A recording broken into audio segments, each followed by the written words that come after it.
The air hit me like a slap as I stepped out of Oregon State Women's Prison, 6 years of my life locked away behind those cold gray walls. I'm Lila Carter, 38 years old, or at least I was when I went in. Back then, I was an investigative journalist, the kind who chased down corrupt politicians and shady CEOs for a living. I had a cozy house in Seattle, a husband named Nathan who I thought loved me, and our son Caleb, who was just 6 when everything went to hell. Freedom should have felt like a win, but all I could feel was this tight knot in my chest as I clutched an old photo in my shaky hands. There they were. My little brother Evan, 32 now, grinning in a tuxedo, his arms slung around my husband Nathan, 40, both of them glowing in a wedding picture, and there, half hidden in the background, was Caleb, my boy, 12 years old now, looking so grown it made my throat ache. 6 years ago, I thought I had it all. A career breaking big stories, a family I'd have taken a bullet for. Funny how fast that can turn to dust. I got framed for murdering a source, a guy I'd been working with on a massive corruption piece. The evidence was perfect. My fingerprints, my car at the scene, witnesses who swore they saw me pull the trigger, except I didn't do it.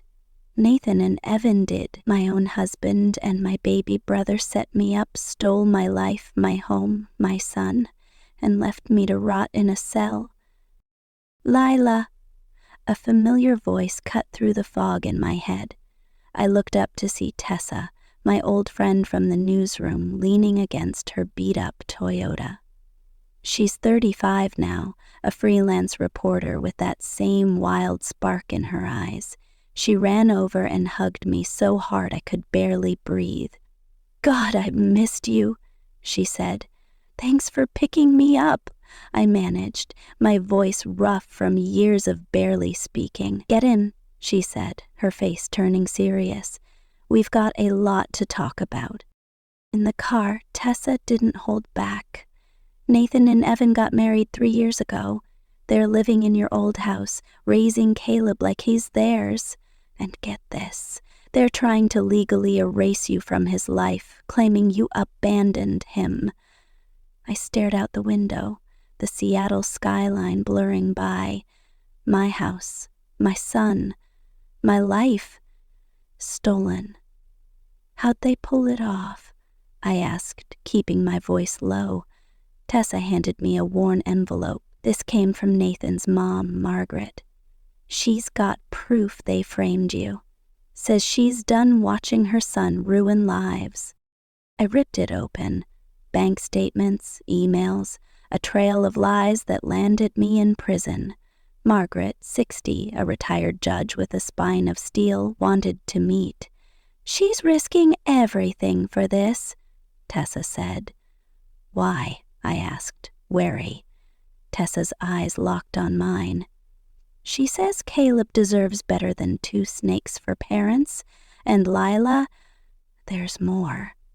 Nathan's dirty, way dirtier than we thought." The city lights flickered as we drove. 6 years ago, I trusted my family with everything. Now I was out, and I had nothing left to lose. They took my career, my freedom, my boy. But I wasn't the same Lila anymore. I'd been sharpened by betrayal, toughened by time, and I was coming for them. "Let's meet Margaret," I said, gripping the photo tighter. "I want my son back, and I want them to pay." Tessa's car hummed along the highway, the Seattle skyline fading into the distance as rain streaked the windshield. I sat there, still clutching that damn photo, my mind spinning with what she'd just dropped on me. Nathan and Evan married 3 years ago, living in my house, raising my son, and now trying to wipe me out of Caleb's life like I was some deadbeat who walked away.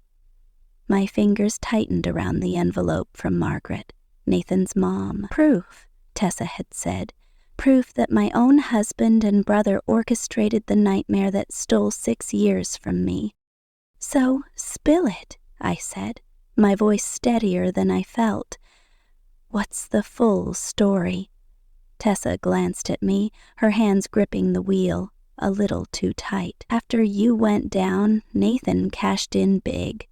That source you were working with, the one they pinned on you, they staged his death, faked the whole thing. Nathan claimed the insurance payout, said it was grief money from a client who died, used it to juice up his law firm. Evan was right there with him, playing the doting brother-in-law turned husband. They've been living large. Your house, your money, your kid. I swallowed hard, the bile rising in my throat. And Caleb? Tessa's jaw clenched.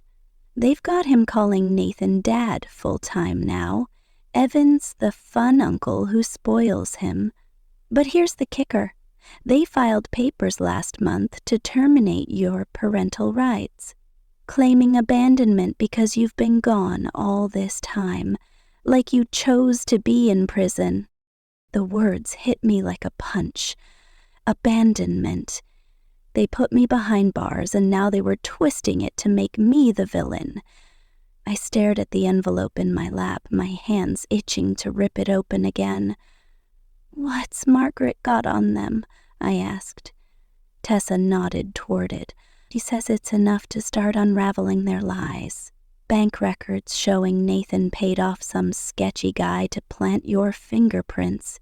Emails between him and Evan planning the frame job. She tracked it all down herself. Guess being a retired judge gives you a nose for this stuff. Why's she doing this? I pressed. Margaret had never liked me much. Thought I was too scrappy, too loud for her polished son. Tessa smirked faintly. She told me she's seen this before. Nathan's dad was crooked too, back in the day. Took bribes, buried cases. She stayed quiet then, and it aided her. Now she's watching Nathan turn into his father, dragging Caleb into it. She says she won't let history repeat itself. I tore into the envelope again, scanning the pages. There it was, black and white proof of their betrayal. A wire transfer to a guy named J. Rollins, dated 2 days before my arrest. An email from Evan to Nathan. She's getting too close to the story. This'll shut her up for good. My own brother. The kid I'd helped with homework, bailed out of trouble, shared Christmases with, and Nathan, the man I'd built a life with, who'd kissed me goodnight while plotting to bury me. There's more, Tessa said, her voice dropping. Margaret thinks Nathan's not just cheating bastard. He's dirty on a whole other level. His law firm's been moving money, big sums, through weird accounts. She's got a hunch it's tied to something illegal, but she needs us to dig deeper. My head snapped up. Illegal like what? Tessa shrugged, eyes on the road. She didn't say exactly, just that it's bigger than we think. Bigger than framing you. We're meeting her at some diner off I-5. She's waiting. The diner was one of those old school joints. Greasy spoons, flickering neon sign, the kind of place you'd miss if you blinked. Margaret was already there, sitting in a corner booth, her silver hair pulled back tight, looking every bit the ex-judge she was. She didn't smile when I slid in across from her, just pushed a coffee cup my way. Leela, she said, voice crisp, I assume Tessa filled you in. Enough to know my life's a lie, I shot back. Why are you helping me? Her steel-grod eyes met mine, unflinching. Because my son's a monster. Because I watched him and that weasel Evan destroy you, and now they're raising Caleb in a house built on filth. I've got proof they framed you. Enough to get you started, but it's not just about that. She slid another stack of papers across the table. More bank statements, cryptic emails, names I didn't recognize.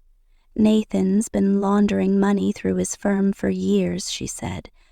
I don't know the full scope, but I know it's bad. I want him stopped.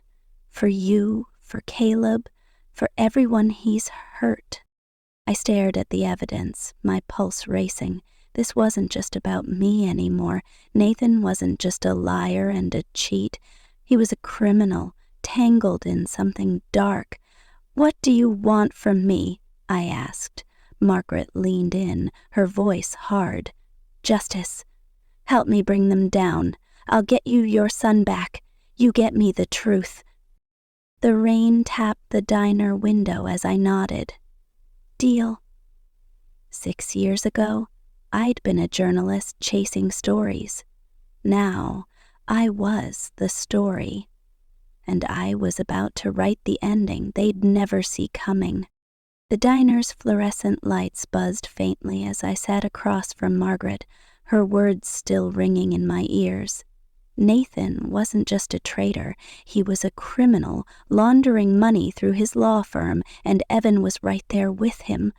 My hands tightened around the stack of papers she'd given me, proof of their lies and something uglier lurking beneath.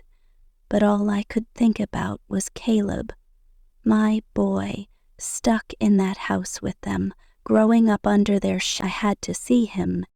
Tessa, I said, sliding out of the booth, I need to get to Caleb's school, now. She raised an eyebrow, but didn't argue, just grabbed her keys. Margaret stayed put, her voice calm but firm. Be careful, Lila. They'll know you're out soon enough. I nodded, already halfway to the door. Careful wasn't an option, not when it came to my son. The drive to Caleb's middle school felt endless, the Seattle drizzle turning into a steady pour. Tessa parked a block away and I pulled my hood up, heart pounding as we walked toward the building. Through the big windows of the gym I spotted him. Taller now, his dark hair messy, shooting hoops with that serious focus he'd always had. 12 years old, 6 years gone. My chest ached like someone had punched through it. He's got your stubborn streak, Tessa murmured beside me. I almost smiled, but then the bell rang and kids started spilling out. Caleb emerged, backpack slung over one shoulder, head down as he scrolled through his phone. I stepped forward, ready to call his name, when he looked up, and our eyes locked. For a split second, I saw recognition flash across his face. Mom? He whispered, so quiet I almost missed it. Then a hand grabbed his shoulder, Nathan, in his crisp suit, staring him toward a sleek black car. Caleb glanced back, confused, but Nathan's eyes found me too. His face went pale, then hard, and he yanked Caleb into the car before peeling out. I stood there, rain soaking through my jacket, fists clenched. He saw me, I said, more to myself than Tessa. He knows I'm coming. She tugged my arm. Let's get out of here before he sends someone. We've got work to do.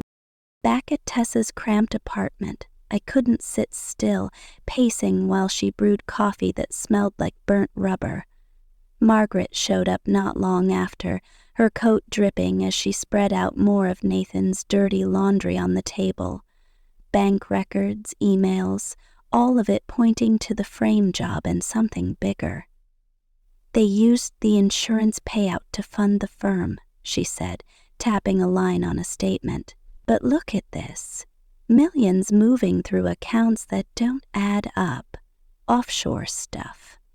And this one's labeled CG Holdings? Caleb James, I breathed, my voice shaking. They're using my son's name to hide their money? Tessa nodded, already at her laptop, fingers flying. I hacked Evan's email. There's a pattern, big transfers every time Nathan wins a case. Looks like they're washing cash, but I can't tell who's on the other end yet. I slammed my hand on the table. They stole my life, and now they're dragging Caleb into their filth. We need to end this. Margaret leaned back, her judge's calm settling over her. We've got enough to get your conviction overturned, Lila. But if Nathan's laundering money, we need hard proof. Something undeniable. I say we hit them where it hurts, the firm. Tessa grinned. I like it. We dig deeper, find the source of the cash, and bury them. I nodded, but my mind was still on Caleb's face, those wide, searching eyes, and Caleb. I need him out of there. There's someone who can help, Margaret said, pulling out her phone. Derek Mason, public prosecutor who handled your case. He's been sniffing around Nathan's firm for months, off the books. I've got his number. I hesitated. Derek had put me away, believed their lies, but if he was doubting it now, maybe he could be an ally. Call him, I said. Set it up. Tessa's laptop pinged and she spun it toward me. Hold up, check this out. Evan's got a meeting scheduled tomorrow with someone named Graves. Big deposit tied to it. Margaret's eyes narrowed. Judge Graves, he sat on your trial. Nathan's old buddy from law school. My stomach twisted. You're telling me the judge was in on it too? Tessa smirked grimly. Looks like it. If we can tie him to the money, we've got a straight shot at Nathan. I sank into a chair, the weight of it all crashing down. Nathan, Evan, a crooked judge, maybe more. This wasn't just about me anymore. It was about Caleb, about whatever Nathan was tangled in. We start with Graves, I said, my voice steadying. Then we take them all down, every last one. Tessa's apartment felt smaller as the night dragged on, the coffee gone cold and the table buried under papers and half-empty takeout boxes. My head was still spinning from the bombshell about Judge Graves, Nathan's old law school pal, the guy who'd smirked from the bench while sentencing me to 6 years. If he was taking payouts, he wasn't just a bystander.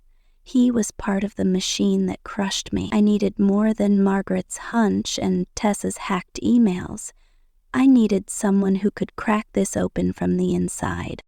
That's where Derek Mason came in. Margaret had set up the meet, and by midnight, Tessa and I were pulling up to an abandoned warehouse on the edge of town, the kind of place that smelled like rust and bad decisions. Derek was already there, leaning against a stack of crates, his tie loose and his face lined with exhaustion. At 45, he looked older than I remembered from the courtroom, grayer, wearier, like the years had worn him down too. Layla, he said, stepping forward, hands in his pockets. I owe you an apology. I bought their story, hook, line, and sinker. I crossed my arms, not ready to let him off easy. You put me away, Derek. 6 years. You don't get to just say sorry and call it square. He nodded, not flinching. Fair. I've spent the last year digging into Nathan's firm, off the record. I knew something was off back then. The evidence was too clean, too perfect. Now I've got proof he bribed Graves to seal your case. Bank transfers, late-night calls, it's all here. He handed me a folder thick with documents. I flipped through it. Dates, amounts, a photo of Nathan and Graves shaking hands at some fancy dinner. Why didn't you come forward sooner? I asked. He sighed. Because I didn't have enough. Nathan's slippery, covers his tracks. But I've been watching his firm, and it's not just bribes. He's moving dirty money, big time. I think it's drugs or worse. Tessa perked up, leaning in. That lines up with what Margaret's got, those offshore accounts, CG Holdings. Nathan's using Caleb as a front. Derek's jaw tightened. Bastard. If we can tie Graves to the laundering, we've got a shot at blowing this wide open. I nodded, the pieces clicking together. Then let's get him. What's our next move? Before Derek could answer, my phone buzzed. A text from an unknown number. Mom, it's me. I'm scared. Dad and Uncle Vevin are fighting, yelling about you. My heart stopped. Caleb. I started typing back, fingers shaking. Baby, I'm coming for you. Stay safe. Tessa grabbed my arm. Lila, wait. It could be a setup. Nathan saw you today. He's probably fishing. But I shook her off. He's my son. He needs to know I'm here. I hit send. I love you, Caleb. Hold on. Everything's gonna be okay soon. Derek's phone rang, cutting through the tension. He answered, listened, then cursed under his breath. That was a contact at the precinct. Judge Graves was just found dead in his office. Gunshot to the head. They're calling it suicide. Tessa's eyes widened. No way that's a coincidence. Derek nodded grimly. Nathan's cleaning house. If he got to Graves, he's spooked and dangerous. I felt the air shift, like the walls were closing in. We need more than papers and hunches, I said. Nathan's got a safe in our old house, behind the bookshelf in his study. He used to stash stuff there when he thought I wasn't looking. If he's hiding anything big, it's in there. Tessa cracked her knuckles. Then we break in, tonight, before he has a chance to move it. Derek hesitated. That's illegal as hell, if we get caught. We won't, I cut in. I'm not waiting for him to bury more bodies, or get to Caleb. Margaret's voice echoed in my head, be careful. But careful wasn't an option anymore. We go in quiet, I said, mapping it out. Tessa, you're on lookout. Derek, you're with me. We grab whatever's in that safe and get out. If Nathan's there, we deal with him. Tessa grinned, half nervous, half excited. You're sounding like the old Lila, the one who chased stories into the lion's den. I didn't smile back. That Lila's dead. This one's got nothing left to lose. Derek checked his watch. We've got a narrow window. Nathan's usually at the firm late. Evan might be home, though. I nodded. Then we move fast. Caleb's in that house. I'm not leaving him with those snakes another night. The warehouse fell silent, the weight of what we were about to do settling over us. Nathan had taken everything, my freedom, my family, my trust. But he didn't know I was out, didn't know I had people in my corner now. He thought he'd won. He was wrong. Let's go, I said, shoving the folder into my bag. Time to take back what's mine. The rain had stopped by the time we rolled up to my old house, a 2-story craftsman in a quiet Seattle suburb that used to feel like home. Now it loomed in the dark, lights glowing through the curtains, a stranger's life playing out where mine used to be. Tessa parked a block away, and we moved fast, me, Derek, and her, shadows slipping through the night. My heart hammered as I gripped the spare key I'd kept all those years, a rusty relic from a life Nathan thought he'd erased. Tessa, you're on lookout, I whispered. Derek, with me. We get the safe, and Caleb, then we're gone. Tessa nodded, slipping behind a tree with her phone ready to text if trouble showed. Derek and I crept around back, the key sliding into the lock like it belonged there. The door creaked open and the smell hit me. New paint, unfamiliar cologne, a house that wasn't mine anymore. We stepped into the kitchen and I froze. Evan was there, hunched over the counter, a bottle of whiskey in one hand, a shredder whirring as he fed papers into it. He didn't hear us at first, too drunk or too focused, but then he turned and his eyes locked on mine. Lila, his voice slurred, disbelief twisting his face. He stumbled back, knocking the bottle over. The hell are you doing here? I stepped forward, fury boiling over. You stole my life, Evan, my home, my son, and now you're using Caleb to hide your dirty money? He laughed, a sharp, ugly sound, and reached into his jacket. You think you can just waltz back in? Nathan's got this covered. Cameras everywhere. You're done. Before I could blink, he pulled a gun, the barrel glinting in the dim light. Derek moved to draw his own, but then footsteps thundered down the stairs. Caleb in pajamas, eyes wide. "Mom!" he shouted, rushing toward me. Evan swung the gun toward him, barking, "Stay back, kid!" That's when Tessa burst in through the back door. She'd heard the yelling. She lunged at Evan, wrestling the gun from his grip as he cursed and flailed. Derek tackled him to the floor, pinning him while I grabbed Caleb, pulling him into my arms. "You're okay, baby," I whispered, holding him tight. "I've got you." "We need that safe," Derek grunted, cuffing Evan's hands with a zip tie from his pocket. Caleb pointed shakily toward the study. "It's behind the bookshelf. Dad's always in there." I squeezed his shoulder and led the way, my old favorite armchair still in the corner, a bitter reminder. The bookshelf slid aside with a tug, revealing the safe. Same old combo.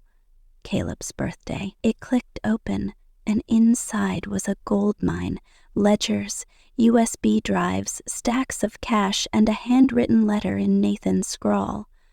I snatched it up, scanning the words.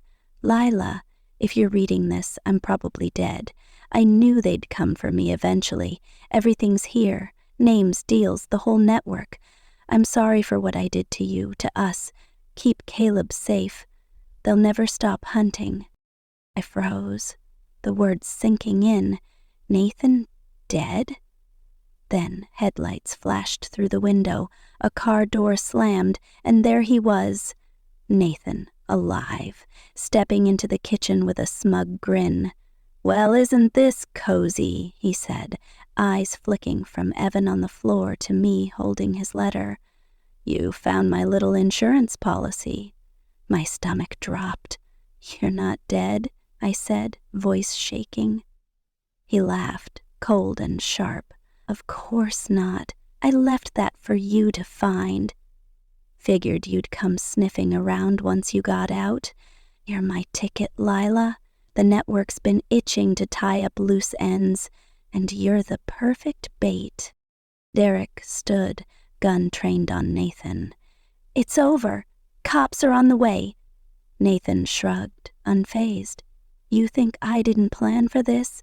One call and my friends bury you all?" But Caleb broke free from me, tears streaming down his face. "You lied to me, Dad. You said Mom was gone forever." Nathan's mask slipped for a second, something human flickering in his eyes, but then sirens wailed outside, red and blue lights flooding the street. Nathan reached for his phone, but Tessa kicked it from his hand. "Too late," she snarled. The front door burst open, cops swarming in, shouting commands. Derek yelled, "Nathan Carter! Evan Carter! You're under arrest." Nathan lunged for the gun Evan had dropped, but an officer tackled him, cuffs snapping shut. Evan just slumped, whiskey-soaked and defeated, as they dragged him out. I held Caleb close, his sobs shaking us both, as the chaos swirled around us. The safe's contents spilled across the table, proof of Nathan's crimes, his betrayal, his twisted game. He'd played me one last time, but it hadn't worked. Not this time. "You're safe now," I whispered to Caleb, watching Nathan's smug face vanish behind the squad car door. "We're going home." The courthouse was a hive of noise and tension 2 weeks later, the air thick with anticipation as I sat beside Derek, watching Nathan and Evan being led in. Nathan's arm was in a sling from the scuffle that night, his tailored suit swapped for something cheap and ill-fitting. Evan just stared at the floor, shoulders slumped, like the fight had drained out of him. Caleb sat between Tessa and Margaret in the gallery, his small hand gripping mine until I had to take the stand. The judge's voice cut through the buzz. "State your name for the record." "Leila Carter," I said. "Steady now." Derek stood, holding up the ledger from Nathan's safe. "Mr. Carter, can you identify this?" Nathan's jaw tightened. "It's mine," he muttered. "Where you logged your bribes? The payments to Judge Graves?" Derek pressed. Nathan glanced at me, then at Caleb, and something broke. "I did it," he said, voice cracking. "I framed Leila, paid Graves, ran the money through my firm. Drugs, all of it." Evan helped. A gasp rippled through the room. Caleb buried his face in Tessa's shoulder, and I felt my chest loosen for the first time in years. The rest unfolded fast. Nathan got life for fraud, bribery, and drug trafficking. Evan took a plea, 20 years, no parole. My conviction was vacated, my record wiped clean. Outside, Caleb ran to me, his voice small. "Is it really over, Mom?" I smoothed his hair. "Almost, baby. We've got a new start now." Margaret approached, heels clicking. "Nathan signed over his parental rights. He's done." I nodded, grateful but worn out. "Thank you for everything." That night we moved into Tessa's little place in the suburbs, boxes stacked in the living room. Caleb sprawled on the couch with a pizza slice. "Mom," he called, "what's justice mean?" I sat beside him, thinking of Nathan's lies, Evan's betrayal, the fight to get here. "It's when the truth wins," I said, "and we build something better from the wreckage." He grinned. "Like us?" I hugged him tight. "Exactly like us." Later, as he slept, my phone buzzed. A text from an unknown number. "You think this ends it? We're watching." I stared at it, a chill creeping up my spine. Nathan's network wasn't done, but neither was I. I'd taken down 2 snakes already. Whatever came next, I'd face it. With Caleb, Tessa, and a fire they couldn't snuff out. This wasn't the end. It was just the beginning.